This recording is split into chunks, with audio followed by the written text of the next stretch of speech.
à tous, dans cette vidéo nous allons parler ensemble de vos concurrents. Alors, tout d'abord sur les concurrents, ce que vous devez faire, c'est commencer par les identifier. Alors c'est très simple, si vous connaissez votre produit, vous connaissez qui est votre concurrent, et dans ce cas-là, googlez-le sur internet en précisant concurrent, et vous allez certainement avoir une pléthore de concurrents potentiels.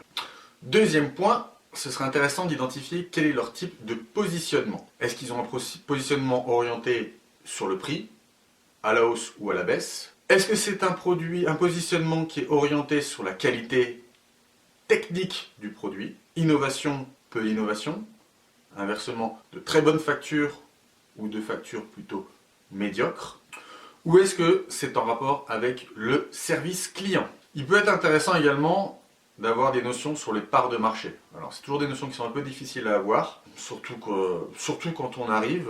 Par contre, ce qui peut être intéressant, c'est de se renseigner sur les magazines spécialisés ou les sites spécialisés dans telle ou telle discipline pour avoir peut-être un avis du classement des experts de ces sociétés, un avis sur leur classement. Vous pouvez faire également une analyse sur les prix, donc collecter les prix régulièrement. Ça c'est surtout sur tout ce qui est, quand vous pouvez faire des relevés de prix en ligne. Vous pouvez également utiliser des outils pour surveiller l'utilisation des mots-clés de vos concurrents. Vous pouvez également identifier leur stratégie sur les réseaux sociaux et quel type de contenu ils mettent en avant. Et enfin, vous pouvez identifier leur mix marketing. Alors comment faire tout cela?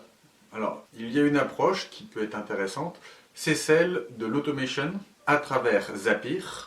Et je vais vous montrer comment les utiliser dans la vidéo qui va suivre. Alors, quel est l'intérêt de faire ce suivi de la concurrence?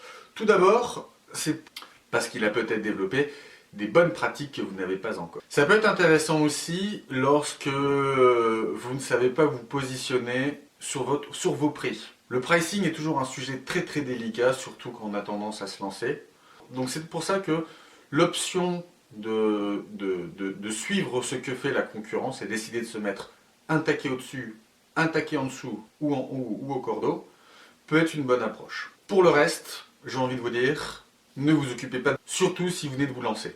Parce que vous devez être drivé par une seule chose, par le développement de votre produit et de votre service. Un autre point qui peut être intéressant, c'est justement comprendre quels mots-clés ils utilisent pour attraper les clients, pour attirer à eux les clients. Surtout lorsque ces clients, leurs clients, sont potentiellement vos clients. Voilà, j'espère que vous avez apprécié cette vidéo, qu'elle va vous être utile.